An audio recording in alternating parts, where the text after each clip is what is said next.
ಪಾಳ್ಯ ಸಿನಿಮಾವನ್ನ ನೀವು ನೋಡಿರಬಹುದು. ಈ ಸಿನಿಮಾದಲ್ಲಿ ಬರುವ ಗ್ಯಾಂಗ್ ಒಂಟಿ ಮನೆಗಳಲ್ಲಿರುವ ಮಹಿಳೆಯರನ್ನ ಟಾರ್ಗೆಟ್ ಮಾಡ್ತಿತ್ತು, ಅತ್ಯಾಚಾರಗೈದು ಭೀಕರವಾಗಿ ಕೊಲೆ ಮಾಡಿ ಎಸ್ಕೇಪ್ ಆಗ್ತಿತ್ತು. ಅದೇ ರೀತಿ ತಮಿಳುನಾಡಿನ ಇರಾಯ್ವನ್ ಸೈಕೋ ಕಿಲ್ಲರ್ ಸಿನಿಮಾ ಕೂಡ ಮಹಿಳೆಯರ ಸುರಕ್ಷತೆ ಬಗ್ಗೆ ಆತಂಕ ಹುಟ್ಟಿಸಿತ್ತು. ಇದೀಗ ಅದಕ್ಕಿಂತಲೂ ಭಯಾನಕವಾದ ಗ್ಯಾಂಗ್ ಒಂದು ಉತ್ತರ ಪ್ರದೇಶದ ಮೀರತ್ನಲ್ಲಿ ಹುಟ್ಟಿಕೊಂಡಿದೆ. ಎಸ್, ಇದಕ್ಕೆ ನಗ್ನ ಗ್ಯಾಂಗ್ ಅಂತ ಕರೆಯಲಾಗ್ತಿದೆ. ಬೆತ್ತಲೆಯಾಗಿ ಬರುವ ಈ ಗ್ಯಾಂಗ್ನ ಸದಸ್ಯರು ಮಹಿಳೆಯರನ್ನ ಹೊತ್ತೊಯ್ಯುತ್ತಿದ್ದಾರೆ. ಮೀರತ್ನಲ್ಲಿ ಇತ್ತೀಚೆಗೆ ಇಂತಹ 4 ಪ್ರಕರಣ ವರದಿಯಾಗಿದ್ದು, ದೌರಾಲ ಗ್ರಾಮದ ಮಹಿಳೆಯರಲ್ಲಿ ನಡುಕ ಹುಟ್ಟಿಸಿದೆ. ಕತ್ತಲಾದ್ರೆ ಸಾಕು ಮಹಿಳೆಯರು ಮನೆಯಿಂದಾಚೆಗೆ ಬರೋದಕ್ಕೂ ಭಯ ಪಡುವ ಸ್ಥಿತಿ ನಿರ್ಮಾಣವಾಗಿದೆ.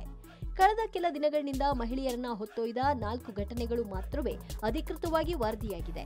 ಇದಕ್ಕೂ ಹಿಂದಿನ ಕೆಲ ಘಟನೆಗಳು ಬೆಳಕಿಗೆ ಬಂದಿಲ್ಲ. ಏಕೆಂದ್ರೆ ಈ ಮೊದಲು ಗ್ರಾಮಸ್ಥರು ಇಲ್ಲಿನ ಘಟನೆಯನ್ನ ಅಷ್ಟೊಂದು ಗಂಭೀರವಾಗಿ ಪರಿಗಣಿಸ್ತಿರಲಿಲ್ಲ. ಆದ್ರೀಗ ಪರಿಸ್ಥಿತಿ ಕೈಮೀರಿ ಹೋಗಿದೆ. ಈ ಗ್ಯಾಂಗ್ ಮಹಿಳೆಯರನ್ನೇ ಟಾರ್ಗೆಟ್ ಮಾಡಿಕೊಂಡಿದ್ದು ರಾತ್ರೋರಾತ್ರಿ ಹೊತ್ತೊಯ್ಯುತ್ತಿದೆ. ಪೊಲೀಸರು ಕೂಡಲೇ ಗ್ಯಾಂಗ್ ಅನ್ನ ಪತ್ತೆ ಹಚ್ಚಬೇಕು ಅನ್ನೋದು ದೌರಾಲ ಗ್ರಾಮಸ್ಥರ ಒತ್ತಾಯವಾಗಿದೆ. ಈ ವಿಷಯದ ಗಂಭೀರತೆ ಪರಿಗಣಿಸಿರುವ ಪೊಲೀಸರು ಈಗ ತನಿಖೆಗಿಳಿದಿದ್ದಾರೆ. ಹಿರಿಯ ಅಧಿಕಾರಿಗಳ ಸಮ್ಮುಖದಲ್ಲಿಂದು ಹಲವು ಗಂಟೆಗಳ ಕಾಲ ಡ್ರೋನ್ ಮೂಲಕ ಕಾರ್ಯಾಚರಣೆ ನಡೆಸಿದ್ದಾರೆ.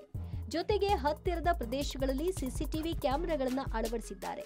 ಅಷ್ಟೇ ಅಲ್ಲ, ಸಾರ್ವಜನಿಕರಿಗೆ ಮುನ್ನೆಚ್ಚರಿಕೆ ಕೂಡ ನೀಡಲಾಗಿದ್ದು, ಮಹಿಳಾ ಪೊಲೀಸರನ್ನೇ ಭದ್ರತೆಗೆ ನಿಯೋಜಿಸಲಾಗಿದೆ. ಒಟ್ನಲ್ಲಿ ಮಹಿಳೆಯರು ಯಾವುದೇ ಭಯ ಇಲ್ಲದೆ ಓಡಾಡುವಂತಾದ್ರೆ ಸಾಕು ಅಂತಿದ್ದಾರೆ ಮೀರತ್ನ ದೌರಾಲ ಗ್ರಾಮಸ್ಥರು. Digital desk, public TV.